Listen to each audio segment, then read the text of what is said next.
Assalamualaikum dan salam surat kusayang bersama saya Fatin Syahira Rosdi. Paparan utama pemasangan bekalan gas asli ke Medan Seberkas Miri merupakan inisiatif terbaru di bawah Strategi Pembangunan Pasca COVID-19 PCDS 2030 untuk memberi manfaat kepada peniaga kecil dan sederhana di Miri.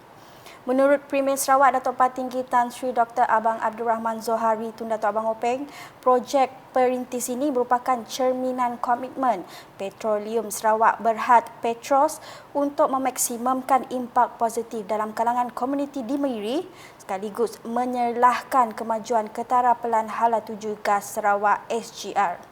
Katanya kejayaan perkongsian pintar antara anak syarikat milik penuh Petros iaitu Sarawak Gas Distribution Sdn Berhad dengan kerjasama Majlis Bandaraya Miri itu telah memberi manfaat kepada 67 peniaga yang beroperasi di pusat komersial berkenaan.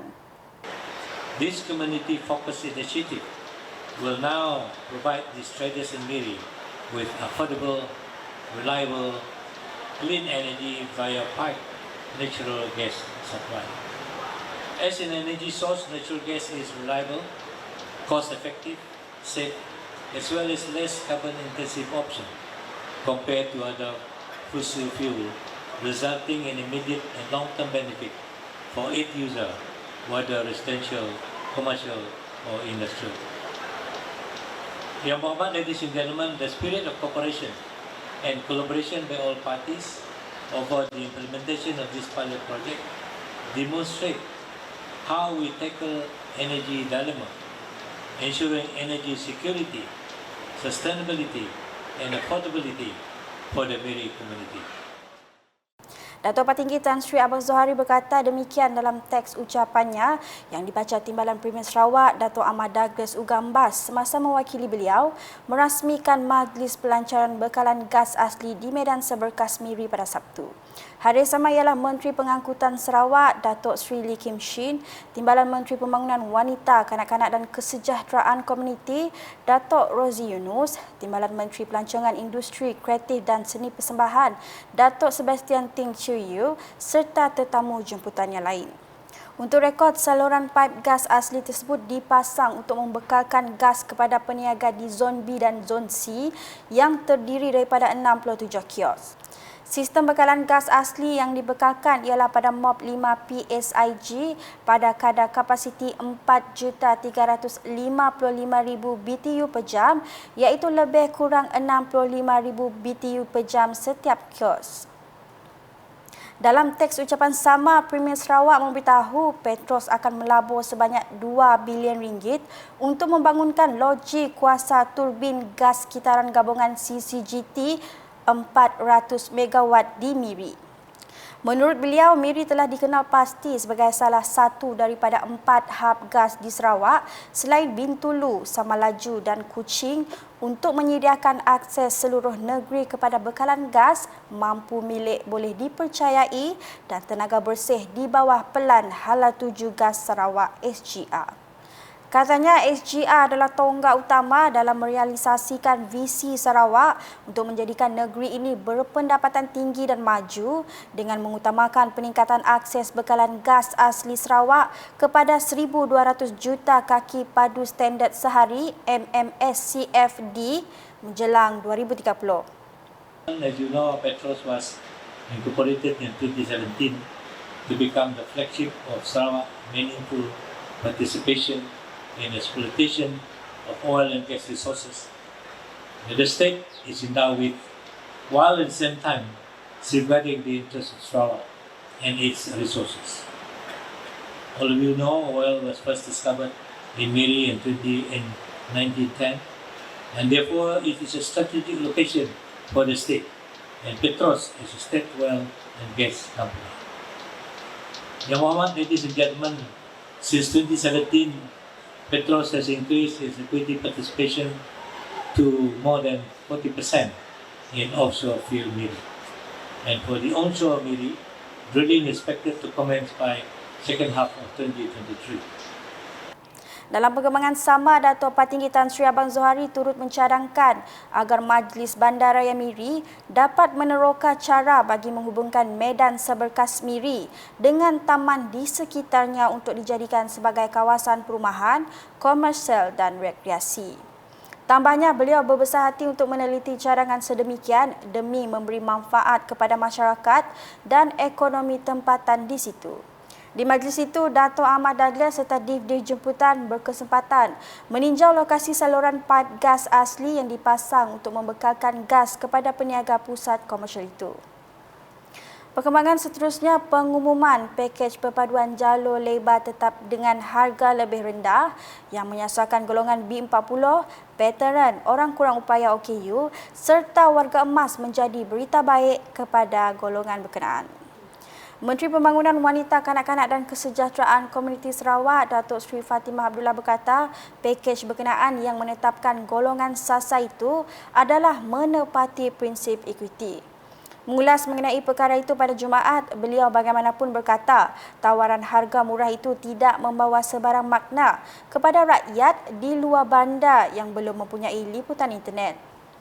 Menteri Komunikasi dan Digital Fahmi Fadzil pada Khamis mengumumkan mengenai pakej tersebut yang selaras dengan komitmen Kerajaan Perpaduan menurunkan kos sara hidup.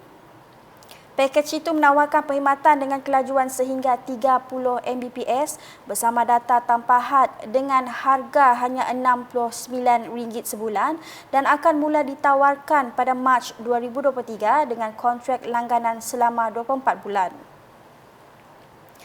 Beralih dengan laporan di Miri, generasi muda perlu sentiasa peka dan memahami erti sebenar setiap amalan budaya perayaan yang diraikan oleh setiap masyarakat di negeri ini. Menteri Pengangkutan Sarawak, Datuk Sri Lee Kim Shin berkata, mereka juga perlu memastikan perpaduan kaum dan keharmonian kepelbagaian etnik serta budaya di Sarawak terus berkekalan. Katanya ia adalah supaya semua rakyat di negeri ini dapat hidup bersama dan meraihkan pelbagai jenis perayaan bersama-sama dengan saling menghormati antara satu sama lain. Ahli Dewan Undangan Negeri Adun Senadin itu menambah, persefahaman yang tinggi dan saling menghormati budaya serta adat resam satu sama lain dalam kalangan rakyat Sarawak adalah kunci utama kepada perpaduan negeri ini yang membolehkan rakyatnya meraihkan serta menikmati kepelbagaian budaya dan perayaan tanpa ada masalah. Berucap semasa merasmikan sambutan perayaan Tahun Baru Cina di SJKC Chuang Hua Tudan pada Jumaat, beliau menambah rakyat Sarawak dapat hidup harmoni, duduk bersama dan meraihkan perayaan setiap suku kaumnya dengan mengadakan rumah terbuka tanpa sebarang persengketaan kerana perpaduan yang kukuh. Masih dengan perkembangan di Miri, projek membina peralatan kecergasan dan menaik taraf Taman Permainan Kanak-kanak di Dataran Kipas Miri telah siap sepenuhnya pada 28 Disember 2022. Timbalan Menteri Pelancongan Industri Kreatif dan Seni Persembahan, Datuk Sebastian Ting Chiu berkata, projek tersebut adalah di bawah projek transformasi luar bandar RTP Dewan Undangan Negeri Dun Piasau yang menelan kos berjumlah RM200,000. Beliau berharap penyediaan kemudahan tersebut akan menggalakkan penduduk sekitar meluangkan masa bersenam dan beriadah bersama keluarga mereka. For bonding area, bonding time lah, yeah. So especially in the estate, housing estate, when they come out, they have already a place they can bring the children or grandchildren, and also for themselves, they want to walk about, lah. Because normally around the surrounding, we will have a footpath, they can walk around, lah. So important, lah. We for us, we must really invest in our health. 我们自己的健康自己一定要投资 we must really invest. When I say invest, it's not money, but it's the most important thing is time to exercise. That is very important. Ditemui semasa melakukan lawatan ke tapak projek berkenaan pada Jumaat, Datuk Sebastian Ting memberitahu projek berkenaan telah mula dilaksanakan bermula 28 September dan ia akan diserahkan kepada Majlis Bandaraya Miri MBM yang akan bertanggungjawab untuk kerja-kerja penyelenggaraan taman berkenaan. Sejurus selepas itu, Ahli Dewan Undangan Negeri Adun Piasawitu bersama Datuk Bandar Miri merangkap Adun Pujut Adam Yi Siu Sang telah meninjau projek menaik taraf sistem pengairan dan peparitan di Jalan Piasau Jaya 3F. Projek menelan kos berjumlah RM400,000 itu adalah bagi mengatasi insiden banjir kilat yang berlaku di situ.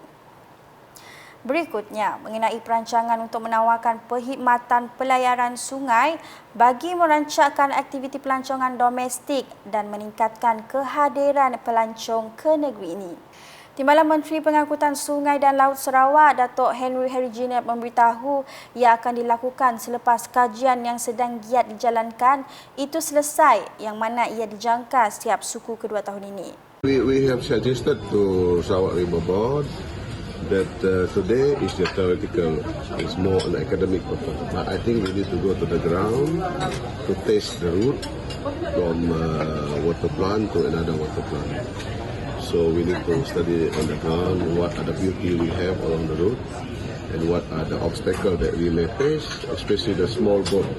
I think that is important. When you talk about navigation, it's always come to the important thing is about safety and also the cleanliness, the beauty, what we want to see along the route.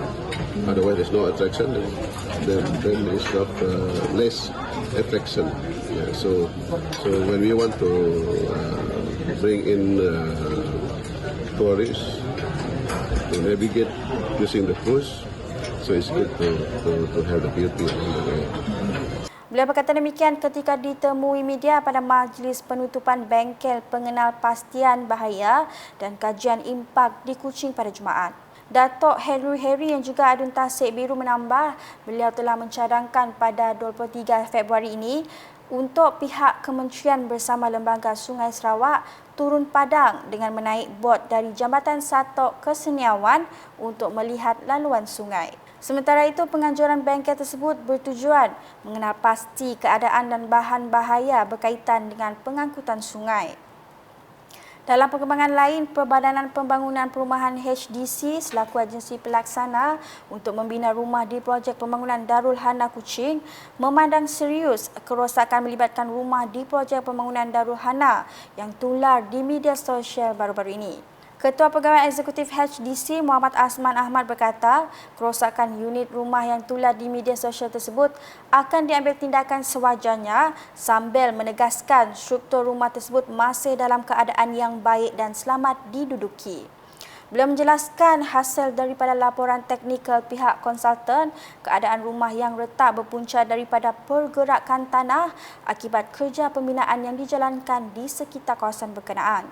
Dalam satu kenyataan media pada Jumaat, Muhammad Asman menambah, faktor lain yang boleh menjadi punca adalah perubahan aras air, bawah tanah dan gegaran daripada kenderaan berat. Jelasnya pemeriksaan tapak kini dilakukan sebelum kerja-kerja baik pulih dimulakan bagi memastikan kerosakan yang sama tidak berulang lagi. Dalam perkembangan yang sama, beliau memohon kerjasama orang awam supaya tidak membuat sebarang spekulasi serta menghentikan penularan gambar-gambar kerosakan rumah terbabi. Sekian edisi malam bersama saya, Fatin Syahira Rosti. Berita lebih lanjut boleh didapati di semua platform media sosial UKAS, termasuk portal ukas.sarawak.gov.my dan UKAS channel di YouTube. #menyebarfakta. Salam UKAS.